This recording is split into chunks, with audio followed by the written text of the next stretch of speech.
वो बता रहे हैं कि गुल ही न जाने वाक तो सारा जाने है। अब गुल है कि गुलकंद है तो आपको खोजना पड़ेगा, क्योंकि आजम खान थोड़ा टेढ़े आदमी है, ये तो आप जानते हो। और नहीं जानते हो तो हम जैसे जैसे बहस आगे बढ़ेगी हम अवगत करा देंगे।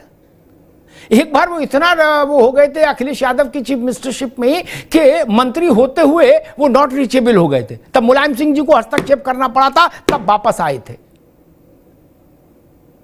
उन्हें एक लाइन खींची कि कल्याण सिंह सपा से नहीं हटेंगे तब तक हम बात नहीं करेंगे मुलायम सिंह से। तो जब तक कल्याण सिंह हट नहीं गए तब तक नहीं। अमर सिंह का क्या भौकाल था, अभी शायद मनीषा जी ने अमर सिंह की चर्चा की। अमर सिंह का भौकाल हमने देखा है। उस आदमी के खिलाफ अकेले आजम खान थे जिन्होंने ताल ठोंक दी थी। उनकी वो कह रहे हैं कि भाई साहब मैं छोटा आदमी हूं इसलिए मुझे कोई लेने नहीं आया बड़ा आदमी। ये रणनीति है या ठीक है भाई आ गए छूट गए अपना है। आपका सांसद नहीं गया रामपुर का, पश्चिमी Uttar Pradesh, Hindustan, Bharat, Pakistan, Japan, Holland, Poland छोड़ दो, रामपुर वाला तो जाना चाहिए था नहीं। अमिताभ जी जी तो बोलने का अवसर देंगे तो मैं बोलूंगा। जी जी जी जी जी पूरा अवसर है भैया। हाँ जिस तरह से आपने ओपनिंग की इस डिबेट की जी और जितनी बारीकियों को आपने बताया, जेल से निकलने के बाद उनके फेस के एक्सप्रेशन क्या थे, क्या शब्द बोल रहे थे, क्या वाक्य बोल रहे थे, क्या छंद बोल रहे थे, क्या दोहा बोल रहे थे और क्या शेर बोल रहे थे, हर का मतलब क्या है। तो मुझे लगता है कि आपने लगभग 20-25 घंटे की एक्सरसाइज करी हुई, तो आप और बेहतर तरीके से समझ पाएंगे मुझे लगता है। और जिस तरह का आपका जर्नलिज्म का जो कैरियर रहा है, आप नेताओं को और गहराई से भी जानते हैं और समझते हैं। समाजवादी पार्टी में जो लोकतंत्र का हिस्सा है उसमें एक सांसद, एक विधायक, एक मंत्री अपनी आवाज उठा सकता है। इस बात का जवाब है कि आप कह रहे थे कि एक बार वो नॉट रीचेबल हो गए थे। ये काम भारतीय जनता पार्टी में नहीं कर सकते आप। भारतीय जनता पार्टी में मंत्री बनाने से पहले मुझे लगता है इस्तीफे पे साइन करा लिया जाता है कि आप कुछ बोल नहीं सकते। हमारे साथी पैनलिस्ट रोहित भाई बैठे हैं, मुझे इस बात से बहुत दुख होता है कि जब इनके राष्ट्रीय अध्यक्ष को हाथरस में लाठी और डंडे से पीटा गया और ऐसी जगह पे पीटा गया जिसका जिक्र मैं आपके चैनल पे नहीं कर पा रहा हूं, तो रोहित जी की पार्टी में कितने आंदोलन हुए, राष्ट्रीय अंतर्राष्ट्रीय कितने आंदोलन हुए, ये नहीं बता पाएंगे। बिल्कुल जब 750 किसानों की शहादत हुई भारतीय जनता पार्टी के कुरीति देखो से। भैया धर्मेंद्र बाबू, किसान आंदोलन आज हम नहीं लाएंगे ना, माफ करिए, माफ कर, मुझे रोकना होगा आपको। किसान आज हमारे पास आजम खान आंदोलन है, आज किसान आंदोलन नहीं, आज आजम खान आंदोलन चलेगा। माफ करिए ना ना ना, ये अपने पास रखो, अपने पास रखो, तुरंत इसको रिवर्स गियर लगाओ ना ना। किसान आंदोलन फिर आज नहीं करूंगा, अलाउ नहीं करूंगा, अलाउ ही नहीं करूंगा। केवल आजम खान का आंदोलन चलेगा। मैं पूछ, अरे रुको भाई, मैं पूछ रहा हूं गुल कौन है, गुलकंद कौन है, किसको बता रहे आजम खान कि गुल है जो नहीं जानता है। और आजम खान को लेने कोई बड़ा आदमी क्यों नहीं गया, रामपुर का सिटिंग एमपी आपकी पार्टी का क्यों नहीं गया। प्रश्न ये है, किसान आंदोलन में कौन सी मांगे थी और टिकैत ने क्या कहा, वो विषय हम 70 बार कर चुके मित्र। हमारी डिबेट आप जानते हो, एक खूंटा होता है, खूंटे से बाहर कोई नहीं जा सकता। कितना बड़ा नेता हो, मंत्री हो, विधायक हो, वक्ता हो, प्रवक्ता हो। खान जब पहली बार जमानत पर आए, याद दिला दूं, ये दूसरी बार आए, जब पहली बार आए, कुल जमा लगभग 5 साल तो जेल में रह लिए। जब पहली बार आए तो उनसे पूछा गया, तब मुलायम सिंह जी जिंदा थे, धर्मेंद्र बाबू सुन लो, तो उनसे पूछा पत्रकारों ने कि नेताजी से आपकी कोई बात, कोई नेताजी संपर्क किए, नेताजी आपसे मिलने नहीं आए, आप क्या कहेंगे। तो आजम खान ने कहा कि वो बड़े नेता हैं, मैं छोटा सिपाही हूं, उनके पास हमारा टेलीफोन भी नहीं होगा, नंबर, फोन नहीं, टेलीफोन नंबर भी नहीं होगा। और फिर धीरे से बोले वो गायत्री प्रजापति से मिलने जेल गए थे। कौन गायत्री प्रजापति, जो मां बेटी के साथ दुष्कर्म के आरोप में जेल में था। नेताजी गए थे मिलने और 40 मिनट रहे थे जेल में। तो सवाल आजम खान अगर उठाते हैं तो गलत थोड़ी ना उठाते हैं भाई। क्या आजम खान की हैसियत एससी हसन के बराबर है क्या? और आप लोगों ने देखा है कि नहीं देखा है मुझे नहीं पता, कितना नजदीक से देखा है। मैंने देखा है एक पत्रकार के नाते, मैंने देखा है। रोहित ठीक कह रहे थे, उनकी स्थिति मुख्यमंत्री से कम नहीं थी, किसी सूरत में नहीं थी। मैं 20 घटनाओं का गवाह हूं। एक घंटा अगर आजम खान कहीं है तो उस जिले का डिस्ट्रिक्ट मजिस्ट्रेट और एसएसपी इस स्टूल पर भी नहीं बैठता था, गेट पर खड़ा रहता था। जब आजम खान निकल जाते थे और गाड़ी की धूल भी बैठ जाती थी, तब तक वो ऐसे किए रहते थे, तब वो हाथ नीचे करते थे। ये रौला मैंने देखा धर्मेंद्र बाबू, इसलिए ये विषय उठना जरूरी है। और आजम खान ने अगर ये कहा है कि मैं बड़ा नेता होता तो बड़े नेता आते मुझे लेने, तो सोच के कहा होगा, हमारे किसी कहने से तो नहीं कहा। इसलिए ये विषय खड़ा हो रहा। एक बड़ा मनोवैज्ञानिक बिंदु है। मनोवैज्ञानिक बिंदु बड़े नाजुक होते हैं, लेकिन होते बड़े मजबूत हैं। क्योंकि आजम खान 5 साल जेल में रहे, जितना मैं उनको जानता हूं 25 साल जेल में रहे। वो निकलेंगे, जब भी निकलेंगे, जितनी बार निकलेंगे, आजम खान ही रहेंगे। वो अपनी स्टाइल नहीं बदल सकते ना। वो तिहाड़ में रहे, वो सीतापुर में रहे, वो रामपुर में खुले घूमे, वो चलेंगे वैसे। ये हरियाणा या पश्चिमी उत्तर प्रदेश में जाओ तो ट्रकों के पीछे लिखा होता है यूं तो ऐसे ही चलेगी, कि ये तो ऐसे ही चलेगी। आजम भाई वही हैं, उनकी सेहत में फर्क नहीं है। अब लोग ऐसा बताते हैं कि भाई हर आदमी को यह है कि माननीय राष्ट्रीय अध्यक्ष जी ये संबोधन होना चाहिए, और अगला पता लगा नाम से बुलाना शुरू कर दिया गेट से। बोलो गुड्डू हैं, खांसते हुए आया और बोले गुड्डू बुलाओ, तो फिर कैसे निभे बात। कौ रहीम कैसे निभे बेर केर को संग, बेडोलत रसा अपने उनके फाटत अंग। ऐसा कोई झंझट उसमें तो कोई उन्होंने झूठ बात नहीं कही। रही बात दूसरी जो आप कह रहे हैं, आज जिस भूमिका में आप डिबेट कर रहे हैं, पत्रकार तो वही है, उसमें कोई डाउट नहीं है। आपने बोला मनोवैज्ञानिक बिंदु भी है, तो मुझे लगता है मनोवैज्ञानिक की भूमिका में भी आप हैं, फेस रीडर की भूमिका में भी है। मनोविज्ञान की समझ नहीं हो सकती? गजब आदमी हो यार। बिल्कुल हो सकती। कैसे प्रोफेसर हो? मनोविज्ञान की समझ नहीं हो सकती क्या? अरे मैं क्यों नहीं हो सकती? गजब करते हो यार। अरे है आपकी, तो वही तो मैं कह रहा हूँ। गजब करते हो यार। है तो क्या बुरा मारे इसको। आप तीनों भूमिका में हो सकते हैं। आज आप पत्रकार भी हैं, फेस रीडर भी हैं, मनोवैज्ञानिक भी हैं। और उन्होंने जो कहा, आदरणीय आजम खान साहब ने कहा कि जिस घर को मैंने अपने हाथों से बनाया है, मैं उसे कैसे छोड़ सकता हूं, इस बात को कोट नहीं किया आपने। दुख मुझे इस बात का है। उन्होंने कहा कि जो जिस घर को मैंने बनाया है उस घर को मैं नहीं छोड़ूंगा। जब किसी ने पूछा कि आप क्या बीएसपी में जाना चाहते हैं, तो बोले मैं इतना बड़ा मूर्ख भी नहीं हूं। तो इन सब बातों को ना कोट करके आप उस जलेबी बना रहे हैं अपने डिबेट में, वो बात ठीक नहीं है। अब हमारी जिम्मेदारी ये है कि हम देश के सामने सही बात रखें। आदरणीय आजम खान साहब के साथ जाति हुई है, अन्याय हुआ है, भारतीय जनता पार्टी के इशारों पर हुआ, इसमें कोई दो राय नहीं है। अखिलेश जी ने कहा कि अगर सरकार बनेगी तो हम उनके मुकदमे वापस ले लेंगे। उत्तर प्रदेश में योगी सरकार में योगी आदित्यनाथ के मुकदमे वापस हुए, डिप्टी सीएम केशव प्रसाद मौर्य के मुकदमे वापस हुए। जो हमारी सरकार आएगी तो हम उनके मुकदमे वापस लेंगे, इसमें कौन सी गलत बात है? जब राजनीतिक मुकदमे हैं, द्वेष के मुकदमे हैं, भारतीय जनता पार्टी समाजवादी पार्टी कमजोर करने के लिए मुकदमे लगा रही है, तो हम उसको वापस लेंगे। और उन्होंने कल के प्रेस कॉन्फ्रेंस में कहा, उससे पहले 10 बार कह चुके हैं। अब उस बात को आप एक कोट कर रहे हैं कि वो इसलिए कह रहे थे कि आजम खान साहब को साधना चाह रहे थे। ये बात तो 10 बार बोल चुके हैं इससे पहले भी। तो समाज, और दूसरी बात आप कह रहे थे आजम खान साहब चाहे जेल में रहे, चाहे बाहर आए, चाहे रामपुर में रहे, ये हर एक समाजवादी को आप देखेंगे कि वो रीढ़ बीन नहीं होता है, जैन चौधरी साहब की तरह नहीं होता लाठी खा के फिर वहीं चला जाए। जो समाजवादी होगा, पक्का समाजवादी होगा, वो ऐसे चलेगा जैसे आजम खान साहब चलते हैं। ये आप नोट कर लीजिएगा। समाजवादी पार्टी में एक नेता आपको ऐसा नहीं मिलेगा कि जो रीढ़ बीन और केचुआ नहीं बनता समाजवादी पार्टी। ठीक है धर्मेंद्र, ठीक है धर्मेंद्र यादव, ठीक है धर्मेंद्र यादव ने थोड़ा ज्यादा उत्साह में आ गए। ठीक है रोहित, आगे बात, आपस में झाऊ नहीं करो, आगे बात। धर्मेंद्र यादव थोड़ा ज्यादा उत्साह में आ गए, उसमें तथ्य भूल जाता आदमी ज्यादा एक्साइटमेंट में।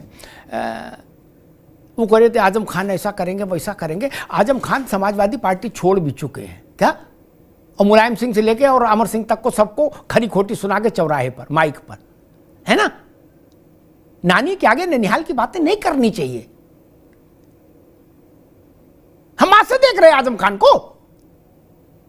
और एक बात बता दें, हमेशा के लिए संज्ञान में रखिएगा, अच्छा पत्रकार होता है वो मनोवैज्ञानिक भी होता है, फेस रीडर भी होता है। राजनीति में जो कहा नहीं जाता वो सुनने की क्षमता पर जिसमें आ जाती वो अच्छा पत्रकार होता है, ये जान लो, ठीक ना। बड़े नेता ने आप उंगली ना उठाओ, अब तो अवसर ही नहीं मिलेगा। बड़े नेताओं की 4 बात बता दूंगा तो चेहरा स्याह हो जाएगा यहां पर। मैंने जितनी बातें कोट की आजम खान के कंठ से निकली हुई बातें, आप वो वीडियो जारी कर दीजिए। या आजम खान कह रहे हैं कि मैं अपनी जान दे दूंगा सपा के लिए, जारी कर दीजिए वीडियो, अखिलेश यादव जारी कर दे। गजब बात करते हो यार। वो कह रहे जाने ना जाने गुल ही ना जाने, बाग तो सारा जाने है। वो कह रहे मैं छोटा नेता बना दिया गया। ये धर्मेंद्र यादव पता नहीं ये किस दुनिया में भैया। इनका नाम लेके कोई आजम खान से पूछ लेगा तो पता नहीं क्या अंडे वंडे बोल भी देंगे फिर वो।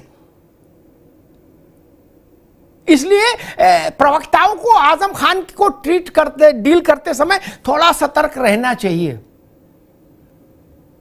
और एक बात शायद मुख्यमंत्री की बात आई थी कि अखिलेश जी के समय की, तो बाकी लोगों ने तो कम देखा, लेकिन अमर सिंह से ज्यादा तो किसी ने नहीं देखा और उनसे ज्यादा कोई नजदीक भी नहीं था। रोहित तो चलो छोटे आदमी हैं, अमर सिंह तो बड़े आदमी थे। अमर सिंह ने ऑन रिकॉर्ड कहा था 4.5 मुख्यमंत्री हैं उत्तर प्रदेश में। क्या रोहित को चलो कम समझ है, अमर सिंह को तो समझ पूरी थी। नेताजी के बारे में उतना तो अखिलेश जी भी नहीं जानते थे जितना अमर सिंह जानते थे। हमने उन दोनों का रिश्ता देखा है। उन्होंने यह फैसला सुनाया था कि 4.5, मैं बताऊं 4.5 कौन कौन थे, ये जान लोगे अपने आप, मुझे लगता है जान लोगे, मुझे गिनाने की जरूरत नहीं, मैं गिना दूंगा। आधा कौन था और 4 कौन थे। इसलिए इन सब चीजों को ध्यान रखा करिए, तब तर्क में उतरिए। तर्क की लड़ाई बड़ी कठिन होती, गोली बंदूक की लड़ाई सरल है, तर्क की लड़ाई बहुत मुश्किल हो जाती। आजम खान जब उत्पात कर रहे थे तो वो सपा के कंठ का हार थे,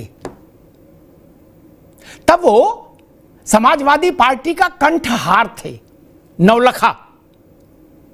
जिस वक्त वो भारत माता को डाइन बता रहे थे उस वक्त समाजवादी पार्टी उनके पीछे खड़ी थी। जिस वक्त वो जयप्रदा के अंतः वस्त्रों के रंग बता रहे थे तब समाजवादी पार्टी पीछे खड़ी थी। गाजियाबाद की एक रैली थी, धर्मेंद्र को शायद नहीं याद होगा, अखिलेश जी थे उसमें आजम खान बोले, रोहित बाबू आप भी सुन लो, उन्होंने कहा जो ऐसी उंगली वाली मूर्ति है ना देश में जहां जहां, ये सबसे बड़ी भूमाफिया है। ताली बजाई थी समाजवादी पार्टी के लोगों ने। ये उन्होंने बाबा साहब भीमराव अंबेडकर के लिए कहा था। सपाई ताली बजा रहे थे, कह रहे खान साहब जिंदाबाद, खान साहब जिंदाबाद। तब आप लोग नहीं आए उनके खिलाफ।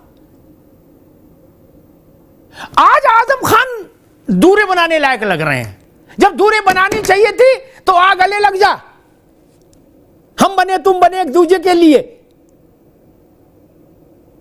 है। और जब बुढ़ा गए आजम खान, और अभी तो उन्हें कोई 5 साल से खता भी नहीं की, और यह भी सच है कि बकरी चोरी तो नहीं की और ना मुर्गा चुरा के लाएंगे, और मुर्गा खाने लायक तो पैसा हमेशा है उनके पास। उतनी तो पेंशन नहीं आ रही कि मुर्गा खाएं, बकरी खाएं, मछली खाएं। और 1 लाख टके का सवाल, ज्यादा नाराज होने की जरूरत किसी को नहीं।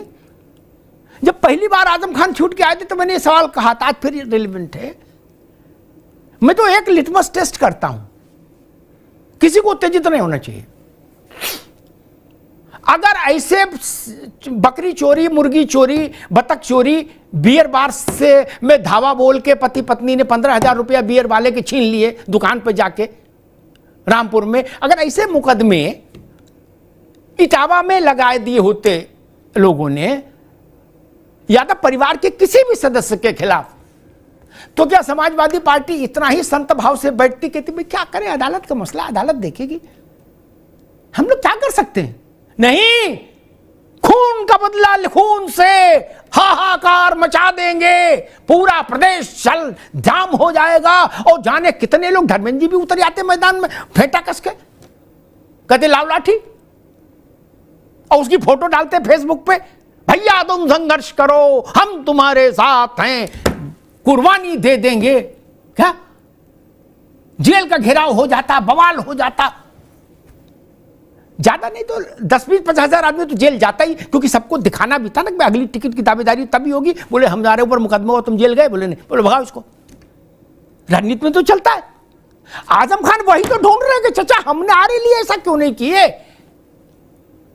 सारी बता रहे थे जलेबी, जलेबी नहीं, आप तो गुलकंद खा गए। रामपुर का एमपी आजम खान के लिए नहीं जा सकता, वो हांगकांग में है।